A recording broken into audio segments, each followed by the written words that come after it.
Hey guys, and welcome to my channel. My name's Hillary. I'm gonna be telling you why I got the Sony ZV-E10. So if you're new here, I was vlogging before with my phone camera. It was very hard to do anything with my phone while vlogging with my phone. So I've been really wanting to get a camera, and I had been researching for at least a good week, almost 24/7. I was researching every day because I wanted it to be a good investment, but nothing too expensive. And I settled on the Sony ZV-E10, which is what I'm filming on right now. So if you look at my previous videos, you can definitely tell a difference from the iPhone camera, and I currently have the 15 Pro Max. So this is the most up-to-date camera that the iPhone has right now versus the Sony ZV-E10 camera.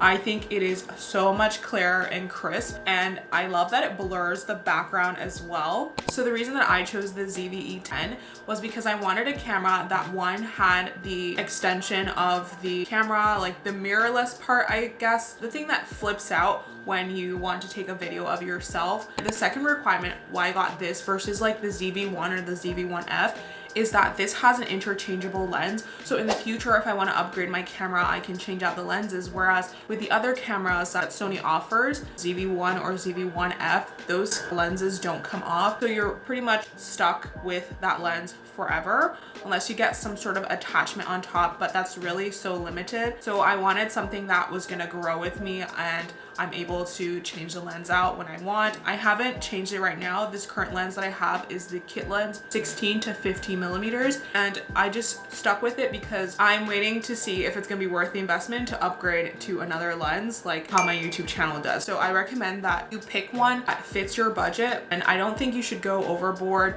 just starting a YouTube channel because you don't know how it's gonna perform. So before I'm gonna get a new lens, because I already have a lens in mind, but I don't want to spend any more money. I already spent quite a lot on this camera and I do love it, but I don't want to spend a lot without getting more subscribers or more views on my channel. So keep that in mind as well. You don't want to spend all out on a camera and all the accessories when you're just starting. So if you're getting the Sony ZV-E10 camera, I'm gonna tell you the things that came with it. It comes in this box, the ZV-E10 box. And what comes in it, because I find that there wasn't a lot of information online on what's actually in the box. Even on Amazon, it doesn't exactly say what's in the box, it just shows a picture. So what comes in the box is this, which is called a dead cat. This is a wind muffler as well, so it just helps like when you're outside and there's wind, it helps kind of just mute that a little bit. I'm sure someone can explain that a little better. And then it comes with one battery. This is not the battery it comes with. This is one that I bought on Amazon because I'm currently using the battery that it comes with. But it does come with a battery, and it's not charged, by the way. So it comes like dead. And then it comes with a charger. It also comes with a camera strap as well. I don't use this, but it'd be great if you're going outside and you want to make sure that the camera is secure. And those are all the things that it comes with. The things that I got on top of that was a battery charger. So I have this. It charges 2 of these at a time, including the Sony battery. And then I also have a microphone. So the microphone that I'm using is an external microphone. It's the Rode mic. I'm not sure which version. I'll pop it up on the screen somewhere. So it's currently attached to my Sony camera right now. And I find that it's better than the Sony microphone, but the Sony microphone is fine by itself. We can do a test video on that, on how it sounds with the wind muffler and then without it, and then you can decide what you want to do. But I got the Rode mic on top because I just want to make sure I have crisp, clear audio. This is how the camera sounds without the microphone, without the Rode microphone on top. This is the camera's mic, and without the wind muffler on top. So this is how it sounds. Now let's try it with the wind muffler on top. Okay, now the wind muffler is on top, so that kind of keeps the audio a little bit more clear. So let me know what you think. How do you find this audio compared to the Rode mic audio? Let's get back to the video. If you're wondering how to transfer your camera to your phone or to your computer, what I have is a dongle, like an extension dongle, and it has an SD card here, an SD card insert. So you're gonna need an SD card. The one I have 2 SD cards. They're both 64 gigabytes, and I just plug it in here, and then I can transfer it into my phone. Since I have the maximum space on this phone, it's really easy to just transfer it in here, and you'll see the little blue signal come on, and then you just want to go to your files. once you go to your files, something will pop up here. I don't currently have a SD card in it right now, so nothing's gonna pop up, but something will pop up here and it'll show you all of your pictures and videos. So that's how I transfer it. You can transfer it anywhere, to your computer, your laptop, or even to your iPad, but also you can do that without needing an extra dongle. You can do that with the regular charging USB. You just stick it on the side of the camera. So if you stick this on the side of the camera, it's going to charge your battery, and also you can use it to transfer files to your computer or whatever. And then my current setup right now is I have a lighting attachment behind the camera. I'll show you guys. So this is what I use to get some light in here, only because I should have filmed this earlier, but it's been a busy day. But the sunlight alone is really good. I'm gonna turn off the light and you can see how the Sony camera is gonna react to that. So I'm gonna turn off the mic, or sorry, not the mic. So I turned off the light right now. So I have no light other than my natural light that's outside, and it's still pretty decent, I feel, but I'm gonna turn it back on. So the light is back on. Next, I'm gonna share my settings with you. Some people are asking what settings I have, and I researched as well what settings to get. I'm gonna show you recording with my iPhone camera, because obviously I can't record with the Sony, and show you my settings as well. So let me show you what settings I have. Okay, so the first thing you have to do is press this button, this one right here. Make sure it's on the camera mode. So it's on SMP right now. Next, it's going to the regular picture camera. And now it's on the movie mode or the video mode. And then you want to press your settings. For the first page, I have my aspect ratio at 16:9. That just makes it long and good for video. And then the JPEG image size is at L20. And these are my settings for the second page. So you want to pause the video and copy the settings I have. I'm just going to go through them really quickly. This is the third page. I have it on intelligent auto. That just means that the camera is going to decide what's the best shooting mode for your surroundings. So I just leave it for the camera to do that, because I'm not good at determining that myself. I'm not a pro with the camera, so it's just best for me to have the camera do it for me. Bracket settings is off. So this is what I have in here. I don't think I touched anything in that section. I didn't touch anything there either. So the focus mode is continuous. Focus area is wide. Focus area limit.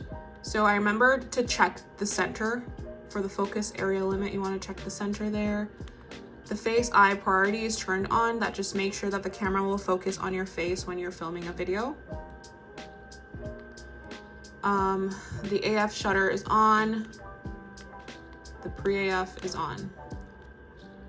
The focus frame color is red. This is off, this is on, and this is off. And these are grayed out because the camera will be doing that itself, because we have intelligent auto on. Yeah, so the intelligent auto is on, so we can't make any changes there. The exposure setup is just the regular 0.3. That's what the camera came with, at least mine did. And then this is page 7. Page 8, can't really do much there because, again, intelligent auto. So you can't really change some settings when you have the intelligent auto on. Soft skin effect, so this is up to you. I have mine turned off, but you can have it to low, medium, or high. So check out how it looks on your face and see if that's something you want for your videos. And then the focus magnifier, I didn't do anything there. And these are all the settings. For the peaking settings, I have it on and on high, and then the peaking color on red.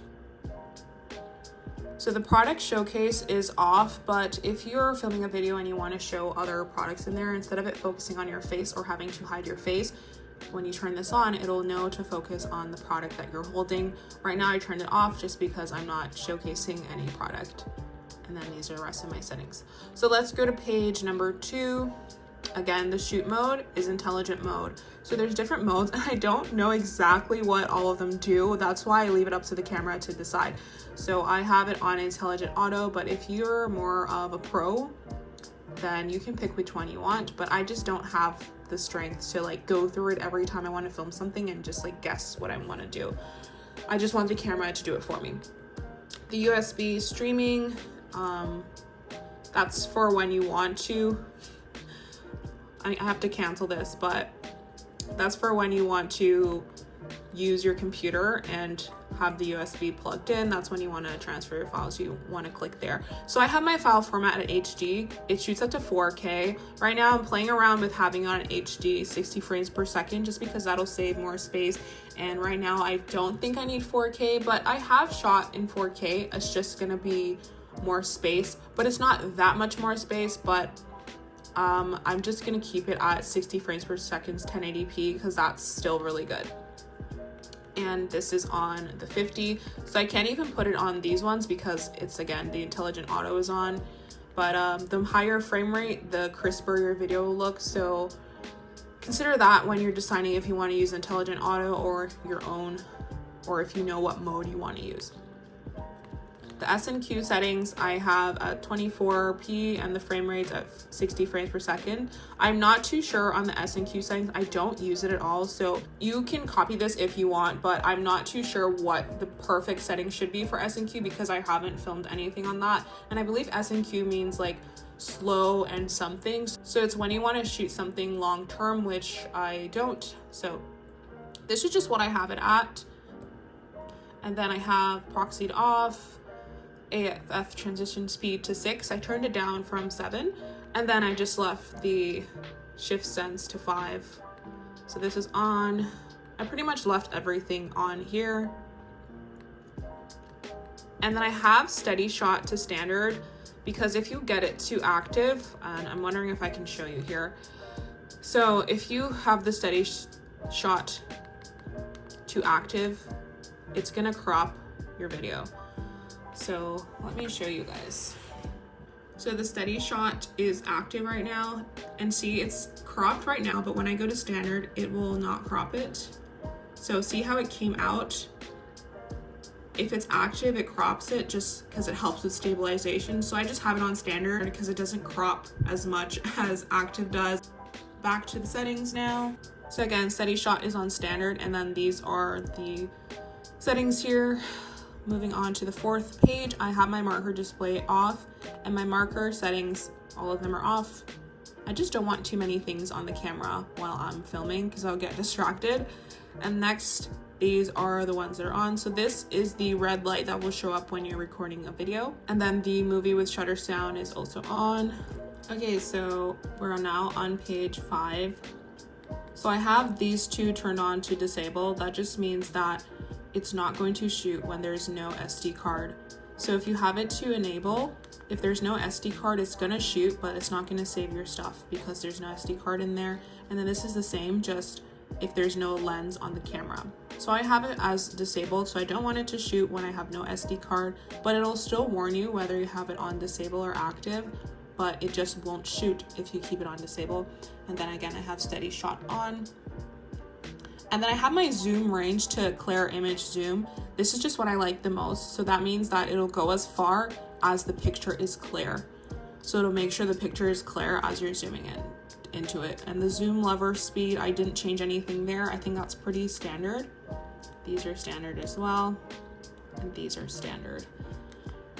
And then for this, I turned off the graphic display just because I don't need that. It's a big piece on the screen that it's taking up. So I turned that off. The zebra setting I turned off, and the level is at 70. I think that's pretty standard. So I have the grid line for me for rule of thirds. So as you see when I'm filming, I can see 3 lines. It just helps me make sure I'm in the middle of the frame. And the exposure set guide is on. Auto review is to 2 seconds. That's just pretty standard. I think that's the button. I think that determines how long you can see your picture after you take it. So when you take a picture, it'll show for 2 seconds and then you can take another picture. I don't think I touched anything here. And then I have this as touch tracking, have this as unlocked, and I have my audio signals off because I don't want a sound every time I'm recording a video. It's gonna make a sound. I can see from the red bar that it's recording a video and the red light, so I don't really need the sound. It's just really loud in my opinion as well. And then for the next one, I didn't really touch anything there, though it does come with, when you want to do the Wi-Fi settings, there's a way that you can set it up so that you can get it through your phone. There's an app in here where it'll give you, if you do Smartphone Connect, it'll give you a QR code, and then you can scan that and connect to your camera that way as well. So those are your options for exporting your pictures, and you can also use it to control your camera.